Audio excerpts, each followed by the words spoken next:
Welcome back to Sonic 3D, and now we're doing Volcano Valley. My favorite time. Yay! Things are heating up now. Ladies and gentlemen, Richard Jock's Awesomeness.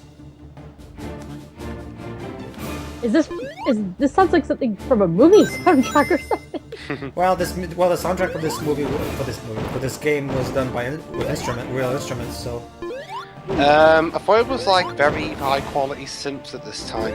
oh, it was. It definitely sounds Yeah. like instruments.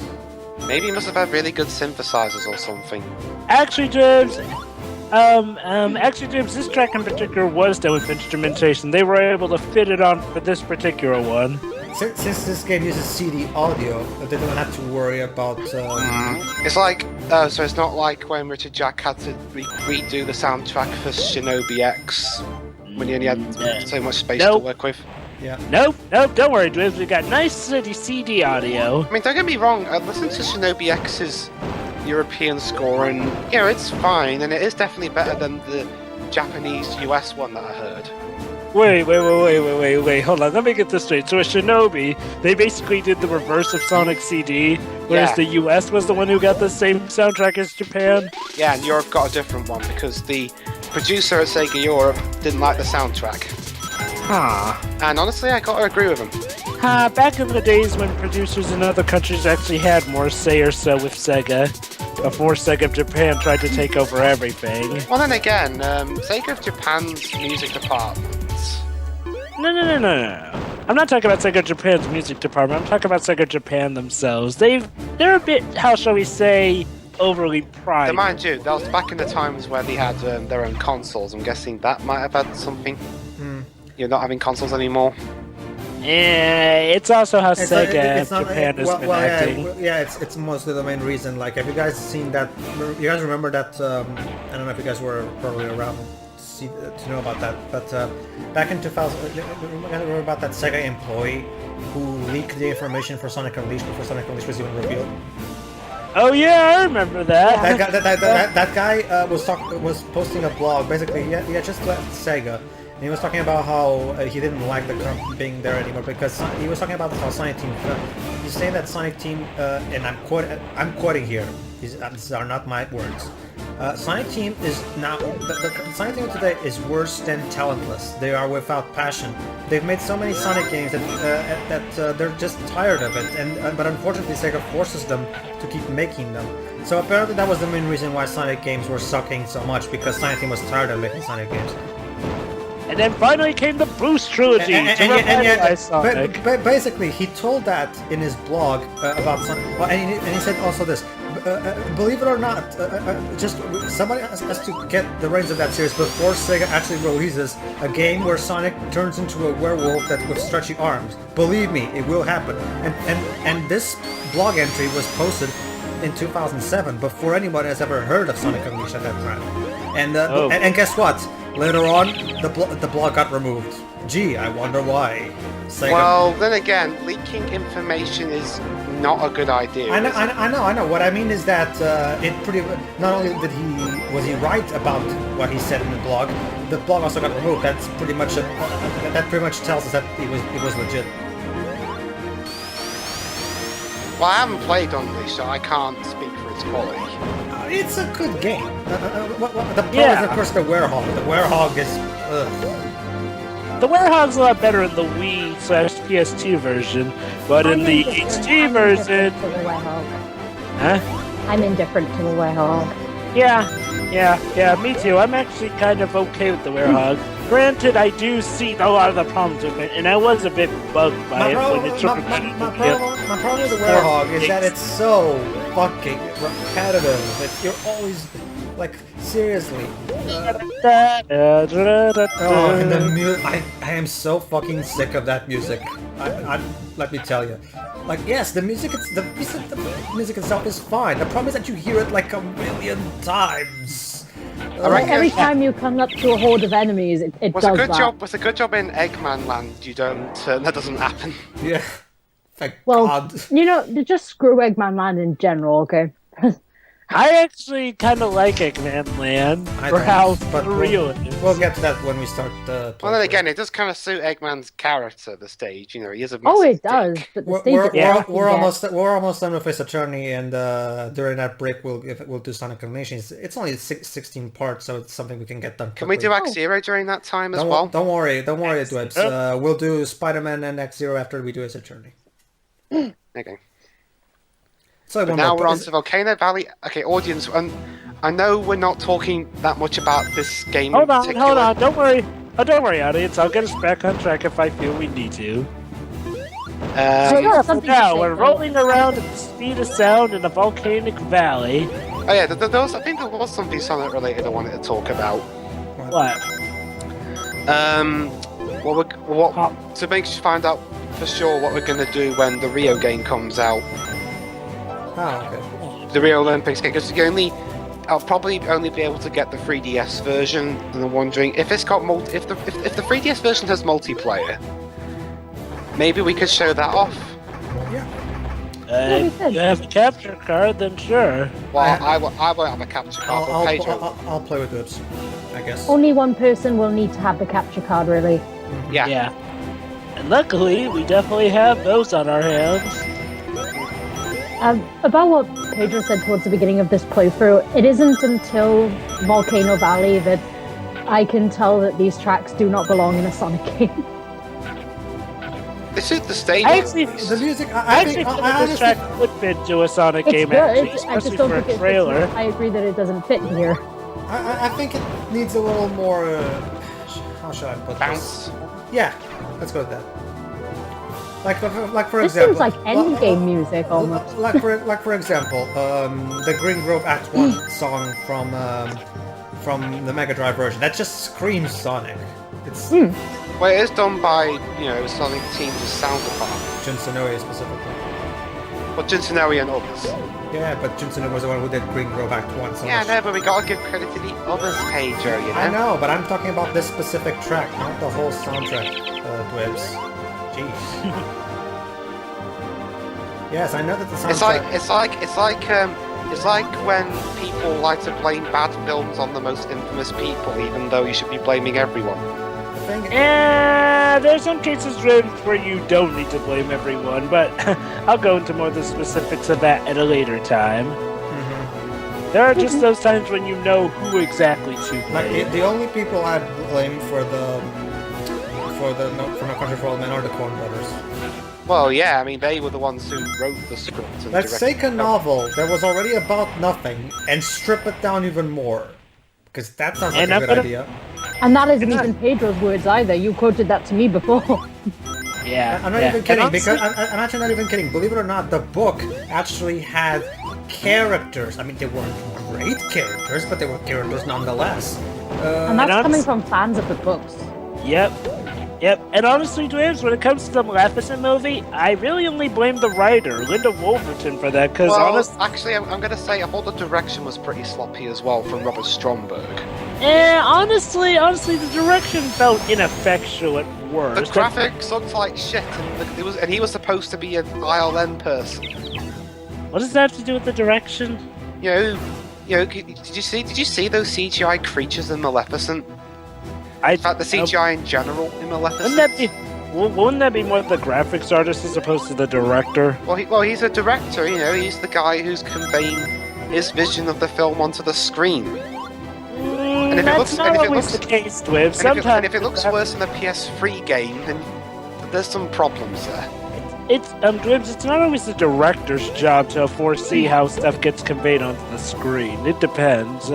And honestly, like I said, the only thing I found absolutely bad with that film, which of course is what sunk the film, was the writing and how the characters acted. And honestly, I feel that can all be blamed on the script. Yes, even with Charlton Copley being in there. So yeah, we're bouncing on these breakable squares. Yeah. Basically, sometimes there's stuff under there, so it's a good idea to break them. So the gimmick with this level is like, well, you don't have a flame shield, you're kind of boned. Yeah, pretty much. Go ahead.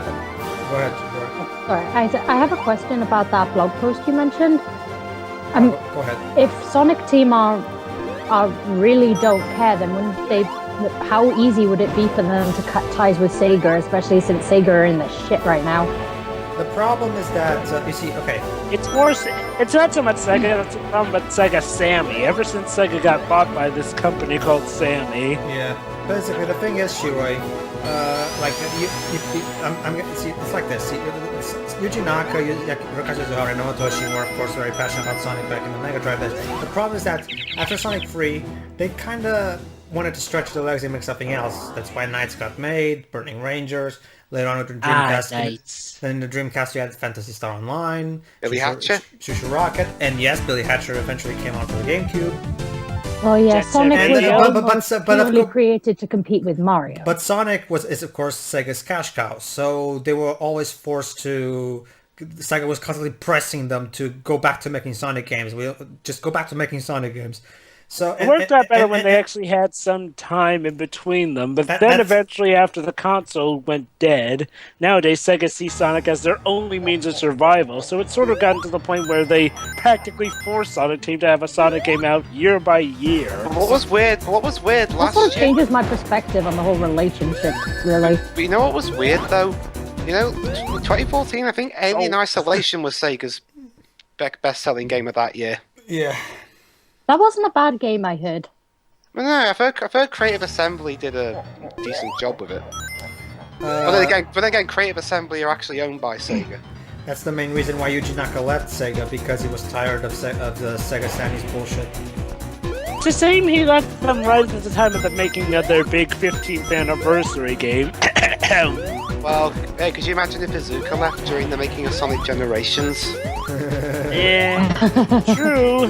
Because I know a lot of people are going to disagree with me. It's inevitable. I would have rather this series back in the day have gone the way of Spyro and Crash, where after the third three games they almost cut it. Or give Sonic up. But then they give Sonic up completely, because right now we've had years of bullshit. But then, Shira, if you're going by that logic, well, guess what games came out after those trilogy of games? Would you have had? Would you have had a Spyro Enter the Dragonfly version? Well, of Crash Sonic? had Crash. Well, to be fair, James, Crash Bandicoot had Crash to Insanity, which was a No, masterpiece. I'm talking about Rapper Cortex. Rapper Cortex was, at worst, okay. Nothing really bad, though. Yeah, but if she was comparing it to Spyro, where she said that after the first three games, let the other people take care of it or cut it off completely. That's what happened with Spyro Enter the Dragonfly, and look what happened there. I'm getting the link. Well, you have to be fair. Well, you have to be fair, Dwibs, though. I mean, it sort of worked out for Crash Bandicoot at first. You had great games like Crash Insanity and Crash Nitro Kart. The other ones after that, though, were kind of... Well, that's Spyro, Enter the Dragonfly, and, well, the Game Boy games were always bad. Well, Shirley, the reason for Crash Bandicoot games kind of sucking after that was because then it went to our good old friend Activision. Well, Sierra. Activision. Well, Sierra. Like, well, in that case, why not just give up the franchise? Yeah, I know. Find, It's amazing. find another cash cow. Well, yeah, the Other app companies one is manage called it. Football Manager. Pretty much, there's that, yeah. Basically, it's like, well, Sega basically wants to hold on to Sonic because they feel that without Sonic, they'll die. Well, they have Football Manager. Seems like they're too afraid to try anything else. You have to remember. Well, then again, EA.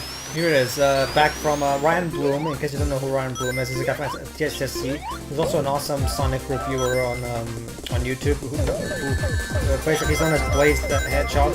You guys know that video called? Blaze the Hedgehog. I know him. You know who made that? The guy who made that video. Sonic 06 is a bad game, and here's why. And then he shows all those glitches. Yeah. Seen that video? Well, that's A game isn't bad just because it has a lot of glitches. It's bad for other reasons. true, but It's bad for everything. Well, that was mostly a joke video, though. Anywho, to get back on topic, I really like the soundtrack of this one. Yeah, it's good. Now, this is Sonic-y. This sounds like something you hear from the OVA, actually. Sounds like something you hear in a nightclub. So I think it's something you'd also hear at the Sonic CD as well. So the gimmick with Gene Gadget is electric, kind of like in this with the spikes in Spring Stadium. Just keep jumping. Okay. Dance till you die. It's like Eggman's firing a gun and saying, "Shut up and dance." There you go, Joe. I just linked you guys to the blog. Well, not the blog, just the post of the blog, because the actual blog doesn't exist anymore for obvious reasons. That blog. Read it. Sonic Team are a relic from a past age who have overstayed their welcome. For the same marketing reasons that their name was initially kept, they should be dissolved. It may already be too late for Knights, and I really hope it isn't, and they manage to turn around with Izuka-san's passion for the project. Luckily, fun fact about that. I think about a year after that, Knights came back. Yeah, but for the good of the company's image, for the future of the series IPs, something needs to be done before they release another Sonic game with a transforming evil Knight Sonic who looks like a werewolf and stretches arms out Dawson style. It will happen, mark my words. And again, this, like they're saying here, this was posted over a year before anybody had even spoken the word werewolf. So, yeah. What was your reaction? Obviously, this isn't illegal breach of NDA, resulting in the blog being removed. Yeah. So Pedro, what was your reaction when he first said that before it got taken down? Well, I didn't have any reaction because I thought this was a hoax. But then when I saw the trailer, my reaction was Sonic Well, I was really young at the time, so you know, I wasn't really what's paying interesting? attention to sort of the background work. So when I saw it, I just thought cool. You know what's interesting? too. You know what's interesting? The director Hashimoto of Sonic Unleashed, the director, he said, and I'm quoting here, not quote, but basically he was reportedly admitted that he knew that the werehog was gonna cause controversy. You think? You think? I mean, seriously, you're slowing down Sonic and putting him in a more power type. That's like taking a Professor Layton game and turning into an action game. Like, Speaking of the werehog, go ahead. speaking of the werehog, I've heard rumours. Well, I haven't been able to talk much in this part. All right. Go ahead. I heard rumours that the werehog was actually supposed to be Knuckles. And Chaos as well. Oh, that makes no sense. But because of the whole shtick of Sonic shitty friends, LOL. It was caused by Sonic 06. Yes, that's right. Believe it or not, originally there were supposed to be multiple playable characters in Sonic Unleashed, including Chaos Zero, who would apparently be a good guy now. Hence the whole stretching fighting thing. But And also characters Sonic. like Knuckles, Shadow. But then again, we know. But then again, we know that no matter what Sega does with the friends, critics will hate him anyway. So True. Yes, we know. That's the one thing that I'll always feel that I'll always try and sympathise with Sega and Sonic Team for. But whenever they do something, that no matter how well they do it, they'll always get hated just because the friends are there. Yeah, I agree. But going back to what I was saying, so yeah, originally the friends actually were in the game, and basically when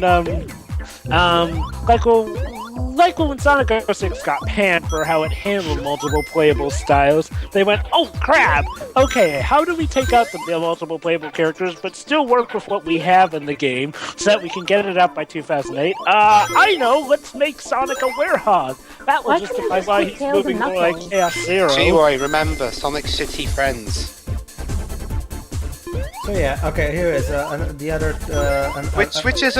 Which is one reason... I mean, if I can give Sonic Boom Rise of Lyric any credits, is that Sega, the teams that made Rise of Lyric and Shattered Crystal at least, attempted the whole friend stick again. It's like Sonic City. You want to do a Sonic City event? Well, fuck you, we don't care. We're putting Actually, the friends being there was actually one of the better parts about those games, honestly. But IGN still. Yeah, apart from the shitty dialogue, the friends. But IGN still mentioned the whole Sonic's friends are there. Need we say more? Stick. Yeah. Yes, IGN are still, against the friends, whether they're done well or not. Oh, by the way, audience, if you have the blue shield, the lightning won't hurt you. Well, the people at IGN, their brains practically spell the word Nintendo. So... Hey, we're talking about IGN, the same people who said just Mario. Hey, we all remember that wonderful IGN game, Sonic Unleashed, remember? The one where they really faked a ramp, not supposedly giving you the jump, and calling that Unleashed worse than 06? So wait, they're okay with Mario having multiple playable characters, but Sonic... It's because they don't talk this. The main problem critics have with the friends is that Sonic Team always tends to write them up very annoyingly or very boring or something like that. The isometric platforming is terrible for things like this. Yeah, it is. Trust me. Basically, this is the point in the playthrough where I was pulling my hair out because I fucking hate this part. It's a maze! Don't we all love those, don't we, kids? No, I like mazes, I just don't like isometric precise platforming. You can't... Oh, by the way, here's the other important blog post. There's no doubt that Sonic... Again, this is me quoting Ben. There's no doubt that Sonic Team have lost their quality touch. They are worse than talentless. They are without passion, bored, weary, closed-minded, and out of touch with any sense of what makes games good anymore. Remember, he's talking about pre-unleashed Sonic Team. Quite simply, Sonic Team today is a bit better. Quite simply put, after making so many of them, Sonic Team is tired of Sonic games. And he cited this as Yuji Naka's resignation for 2006. So basically, Sonic Team at the time they were forced to work on a franchise that they no longer cared about. And when what made them care about it again afterwards? Well, apparently after Sonic 06... got fired after 06, and the team got heavily restructured after that game. Basically, we have no official confirmation, but apparently, after Sonic 06, most of old Sonic Team left, and in kind of an emergency thing, a lot of fresh developers, fresh out of college, joined the Sonic Team. Well, that's one way to get started. So yeah, that's a pretty interesting thing. These people literally just left college in game design and went straight to Sonic Team because Sega was desperate to get developers back in the studio. Wow. Can you imagine? I can imagine they put it up in like colleges around Tokyo, saying, "Want to develop a Sonic game? Then, if as long as you got good grades, then come and join us." Well, Japan doesn't care about Sonic, so I don't think the applications were very high. Because, the Unleashed onwards Sonic Team games are at least, coded properly. So yeah, they are. It's improvement there at least. The problem is that it's interesting. It's interesting because, they got rid of the unpolished issue. Sonic Unleashed. Yep, and Sonic Colors is actually pretty dang solid, as is Generations for as little time as it initially Sonic Unleashed actually had a lot of passion put through it, despite the bad design choices like the Werehog. You could tell they actually cared about telling a more... and I like the fact that they went for a more lighthearted but still had its touching moment story. And even though I still found Chip for the most part annoying, honestly. But I kind of feel that Sonic Colors actually got the story down better. Yes, I know Ken and Pontek, but hear me out. I honestly feel they're at their best when it comes to Sonic Colors.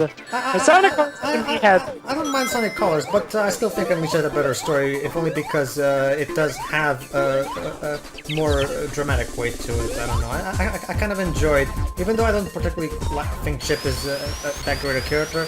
I gotta be honest. I much prefer Sonic stories just being. But the Sonic Unleashed is lighthearted. I know what you're gonna say, lighthearted, but the Sonic Unleashed is lighthearted. I'm not saying it can't be. Are you talking about the thing with dark? Like Pixar style. When I mean dramatic weight, I mean Pixar style. Yeah, I mean, could you imagine if because what could be. It's like I said, what would be worse than a 06 kind of story? What? Like if, because at least in 06, the characters still look like themselves. That's somewhat. I said somewhat. Let him finish. Eggman, should we say more? Yeah, I said somewhat. So okay, go on, Lips, go on. But then again, I'm pretty sure I told you why I think Axe Zero is a worse reboot than Sonic 06. What? Well, I have yet to hear this. I'll have to wait till we do that. Okay, I'll tell you when we commentate on Axe Zero. But basically, could you imagine if, like in Sonic 06, they turned the Sonic characters into like generic cyborgs and just made the characters' names code names, like some generic army guy covered in blue is called Sonic, or his real name is like Aaron Webfield. That sounds rather stupid. That sounds... Yeah. Yeah, it'd be like, Sonic Hack Zero. Well, honestly, Dwibs, I don't have to worry about them ever doing that because even Sega wouldn't go that far. I don't think it's really that comparable to Bomberman X-Zero since Bomberman already was a robot from what I recall. Yeah, but he wasn't this generic Iron Man ripoff with claws and chains. True. Whatever. We'll see. Oh, wait a minute. That actually sounds kind of awesome. Jover, X-Zero is much less exciting than it sounds. Really? I heard good things I've about seen X-Zero clips of from it. some It's people. actually kind of boring. Basically, Jover, the story is summed up in. I won't tell you exactly what the story was, but the story was just summed up in this. This wall of text you get after you leave the start menu on for long enough. Anywho, now it's on to Gene Gadget. Gene Gadget. Well, in this game they alliterated the zone tiles. Yeah. Oh, I get that. I get that. I mean, well, why call it Gene Gadget? I mean, what is there like something to do with DNA here? What about gas? What about I'm pretty sure they just wanted a sciencey name because it's a lab, you know. What about Ghastly Gadget? You know, okay. So we have basically We have a Sonic CD boss in 3D. John Burton's logic was okay. I was going to say, is this like, I think it was Quartz Quadrant, was it? Quartz Quadrant. Work that sucker to death. Come on now. Yeah, Work because you know, all the Yeah. games. Because if you want to take inspiration from any game, you take inspiration from the worst '90s 2D game. Oh, come on, Dwib. Sonic CD was actually pretty fun. No, it's not. I Yes, like it, okay? Well, if you like it, fine, but I don't. Oh boy, is this gonna be a thing, Dwibs? Are you going to mock my first ever played game? Yes. Well, stop doing that then, or I'll fire you. You can't fire Oh, we me. didn't have the spike. You can't fire me. I'm a lawyer. Oh, sorry. Okay, then I'll hand you over to Tio then. Well, then, okay. Well, actually, you have a point. I'll save my complaints for CD when we get to CD. Yes. Level design. One thing that I really love about one final thing I have to say. One thing that I really, if there's one thing in Unleashed that I definitely adore is the soundtrack. To me, Sonic Unleashed score is exactly what Sonic Boom was, Rise of Lyric was apparently trying to go for and horribly failed. A true Sonic cinematic score that How really. did Shattered Crystal try and do it? No, I mean Rise of Lyric. Not No, Shattered Crystal. I know about the lyric. It's just for some Oh, reason. boy. Shattered Crystal's story was more Sonic-y, shall we say. I meant to score. Well, the thing is, we started. It starts right. out, the soundtrack of Shattered Crystal starts out fine-ish in Seaside Beach, but after that it kind of delves into the same kind of bland orchestra that Rise of Lyric had. Yeah. I wonder who's actually going to be doing the music for the new Which this reminds apparent actually, I Sonic 2016 game. I just realized something. What? I'm gonna have to do Sonic Generations 3DS, Sonic Lost World 3DS, and Shattered Crystal. Yeah, I'm afraid so. I mean, I'm not quite sure. You're acting as though you're going to be playing Bubsy 3D or something. Dwebs, you haven't played Lost World 3DS. Trust me. You know what, Even Pedro? like, honestly, I have to go on record now, even I'm starting to wear off that. You know, yeah. But honestly, Lost Pedro, World, trust me, Dwebs. Lost World 3DS. Oh, it gives Yeah, Sonic. but at least Sonic in that game doesn't constantly bang on about. Okay, Oh, it's a Dwibs. platform game without platforms. Okay, Dwibs. Here's an idea. How about you do Lost World 3DS with us, and then you can I don't have a capture card. No, I mean, No, be with us in the no. commentary. comment. If I wasn't there for Lost World Wii U, then what's the point of No. being there for Lost World 3DS? Because it's a different game. Might as well see your reaction, and just so you. I've already seen reviews. Anyway, see you for the next part. Come on, Dwibs. You We'll won't do See you this then. later. See you for the next Yeah. part.